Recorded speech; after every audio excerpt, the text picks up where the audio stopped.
The cost of prescription drugs is a problem for some people in North Central Florida, so the governor is proposing more regulations on drug manufacturers. TV 20's Cameron Lund tells us why residents of the Villages were glad the governor addressed the issue there today. Governor DeSantis announced new legislation that would potentially lower the cost of prescription drugs. The governor wants to codify an executive order he made to increase transparency and accountability by drug manufacturers during this year's legislative session.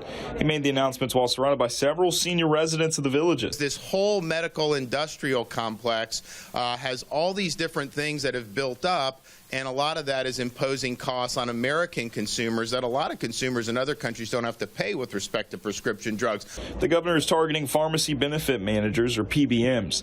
They're often described as middlemen in the healthcare system. Working with insurers and other health plans, they play key roles such as negotiating with drug manufacturers. State Surgeon General and University of Florida employee Joseph Latipo pointed out that sometimes added costs don't mean innovation. Most of the innovation in terms of drugs that has been happening in this country comes not from the pharmaceutical industry. It starts in universities. That's where the research is actually being done. One resident was glad to see the governor address rising pill prices, but she pointed to high premiums hurting others her age. They're not bad, but the insurance has gotten way up with Medicare Part D.